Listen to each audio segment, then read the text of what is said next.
दोस्तों, भारत के दो दुश्मन देश चीन और पाकिस्तान, ये दोनों ही भारतीय सेना से खौफ खाते हैं, क्योंकि सीमा पर आए दिन इन्हें हार का मुंह देखना पड़ता है। लेकिन ये डर उन्हें सेना के साथ साथ एक ऐसे भारतीय जासूस से भी है जो उनके छक्के छुड़ा देता है।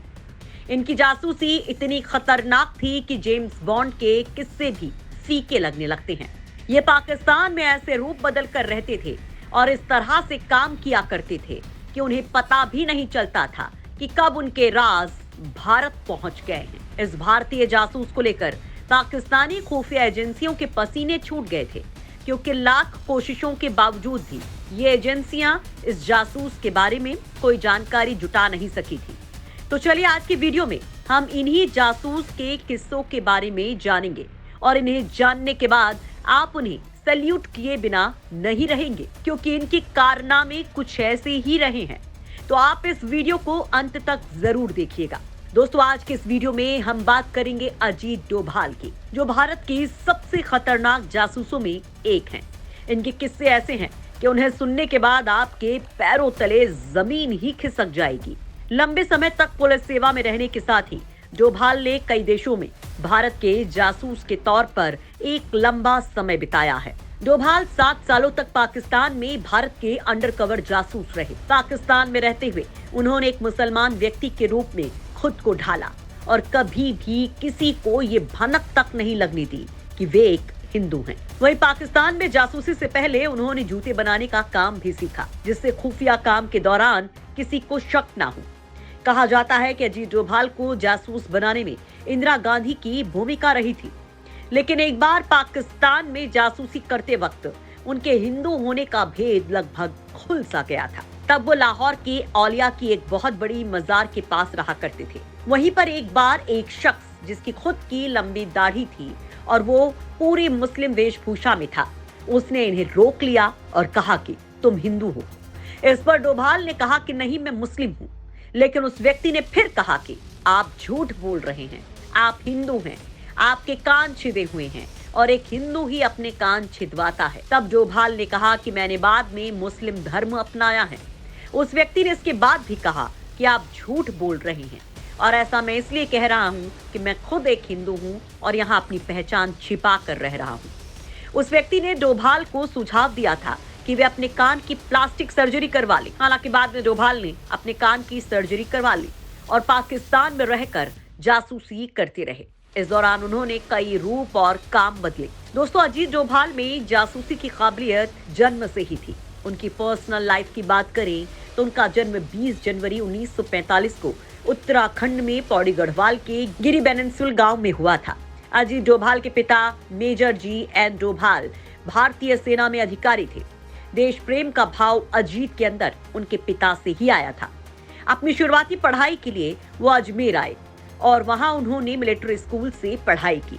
बाद में उन्होंने 1967 में आगरा विश्वविद्यालय से अर्थशास्त्र में मास्टर डिग्री के साथ स्नातक की उपाधि प्राप्त की। इसके बाद उनके शानदार प्रयासों के लिए उन्हें डॉक्टरेट की मानद उपाधि से भी सम्मानित किया गया था। पढ़ाई करने के बाद अजीत डोभाल अपने करियर की शुरुआत पुलिस सेवा से करते हैं। डोभाल 1968 में केरल कैडर में भारतीय पुलिस सेवा में कोट्टायम जिले के एएसपी के तौर पर शामिल हुए।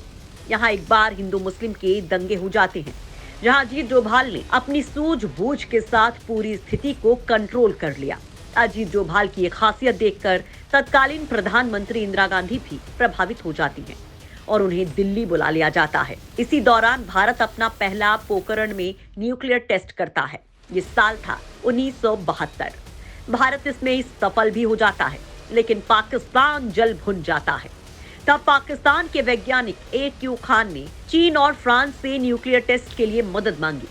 तब इंदिरा गांधी को समझ आ गया कि पाकिस्तान के अंदर कुछ ना कुछ खिचड़ी पक रही है जो भारत के लिए सही नहीं है।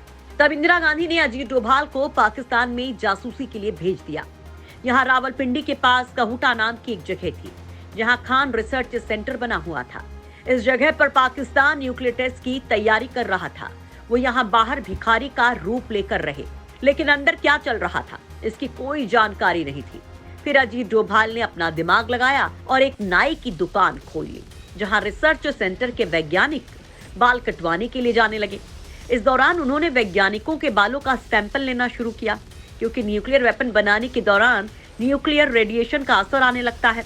और इन सैंपल को जब अजीत डोभाल ने अपने साथी के जरिए लैब में भेजा तो पाया कि इनमें बहुत ज्यादा मात्रा में न्यूक्लियर रेडिएशन था, यानी कि खान रिसर्च सेंटर में न्यूक्लियर वेपन पर काम चल रहा था।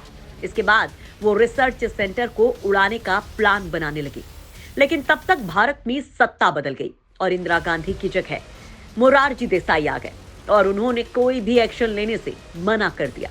इसके बाद अजीत डोभाल ने इजराइल की खुफिया एजेंसी मोसाद से कांटेक्ट किया। इजराइल ने भी अजीत डोभाल की बात से सहमति जताई, लेकिन मोरारजी देसाई ने उन्हें किसी भी तरह की मदद देने से इनकार कर दिया। तब अजीत डोभाल को वापस भारत आना पड़ा, लेकिन अजीत डोभाल की मेहनत खराब नहीं गई। पाकिस्तान की पोल खुलने के बाद उसे अपनी न्यूक्लियर टेस्ट 15 साल तक के लिए रोकना पड़ा। डोभाल को 90 के दशक में कश्मीर भी भेजा गया। उन्होंने वहां आतंकवादियों को समझाने और आतंकी गतिविधियों पर रोक लगाने की कोशिश की। डोभाल को अपनी मेहनत का फल तब मिला जब आगे चलकर साल 1996 में जम्मू और कश्मीर में चुनाव का रास्ता साफ हुआ। इसके साथ ही साल 1988 में जब कुछ आतंकियों ने अमृतसर पर कब्जा कर लिया था, तब अजीत डोभाल एक रिक्शा चालक बनकर अमृतसर में घुसे और जब आतंकवादी को इन पर शक हुआ तो उन्होंने उन्हें पकड़ लिया। लेकिन दिमाग से चतुर अजीत डोभाल ने उन आतंकवादियों को भी अपनी झांसे में ले लिया और बोले कि वो पाकिस्तान के खुफिया एजेंसी के लिए काम करते हैं। उन्होंने ऐसा इसलिए कहा ताकि सभी आतंकवादी उनकी बात माने। अब अजीत डोभाल ने उन आतंकवादियों की जानकारी ब्लैक कमांडोज को दी। ये अजीत डोभाल की ही सूझबूझ का कमाल था कि हमारे ब्लैक कमांडोज ने उन आतंकवादियों को मार गिराया। इस ऑपरेशन को ब्लैक थंडर नाम से जाना जाता है। अजीत डोभाल की जिंदगी का एक और किस्सा भी काफी फेमस रहा है। ये बात साल 1999 की है। तब इंडियन एयरलाइन के एक विमान को हाईजैक करके कंधार ले जाया गया। तब सरकार ने इन्हें यात्रियों को छुड़ाने के लिए आतंकवादियों से बात करने के लिए बुलाया था। इसके पीछे कारण था उनके बात करने की शैली। उनके बात करने का तरीका ऐसा था कि वो बहुत जल्दी किसी को भी अपनी बातों में उलझा सकते थे और सामने वाला ये समझ ही नहीं पाता था कि वो कब उनके जाल में फंस गया। कुछ ऐसा ही उन्होंने यहाँ भी किया। आपको बता दें कि डोभाल ने 1971 से 1999 तक जितने भी प्लेन हाईजैक हुए थे, उन सब की रिहाई के लिए रणनीति तैयार की थी। उन्हें इंडियन एयरलाइंस के 15 हाईजैक हुए विमानों को रणनीति बनाकर छुड़ाने का अनुभव है। इसके अलावा उन्होंने साल 2015 में मणिपुर में भारतीय सेना पर हुए हमले के बाद म्यांमार की सीमा में घुसकर उग्रवादियों को खत्म करने के लिए किए गए ऑपरेशन में मुख्य भूमिका निभाई थी। साल 2016 में जब भारतीय सेना के उरी स्थित कैंप पर हमला हुआ और जब 2019 में पाकिस्तानी आतंकियों ने पुलवामा में सीआरपीएफ के काफिले को निशाना बनाया, इसके जवाब में भारतीय सेना ने जब एयर स्ट्राइक की तो इस मिशन को सफल बनाने में भी डोभाल ने प्रमुख भूमिका निभाई थी। अजीत डोभाल ने एक दशक से ज्यादा समय तक आईबी के संचालन, विंग का नेतृत्व किया और मल्टी एजेंसी सेंटर के साथ साथ इंटेलिजेंस पर संयुक्त कार्यबल के संस्थापक अध्यक्ष रहे। अजीत डोभाल ने सिक्किम के भारत में विलय के लिए खुफिया जानकारी देने में भी महत्वपूर्ण भूमिका निभाई। मोदी सरकार के आने के बाद 30 मई 2014 को अजीत डोभाल को भारत के 5वें राष्ट्रीय सुरक्षा सलाहकार के तौर पर नियुक्त किया गया। जून 2014 में डोभाल ने आईएसआईएस द्वारा मोसुल पर कब्जा करने के बाद इराक के तिरकित में एक अस्पताल में फंसी 46 भारतीय नर्सों को छुड़वाने में मदद की।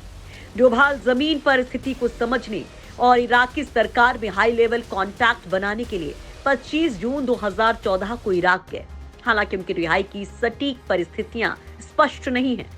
वहीं 5 जुलाई 2014 को आईएसआईएल के आतंकवादियों ने नर्सों को एरबिल शहर में कुर्द अधिकारियों को सौंप दिया और भारत सरकार द्वारा एयर इंडिया के एक विमान ने उन्हें कोच्चि वापस घर ले आया। दोस्तों, अजीत डोभाल के कारनामों के ऐसे बहुत से किस्से हैं जो उनकी चालाकी को बयां करते हैं, साथ ही देशभक्ति को भी।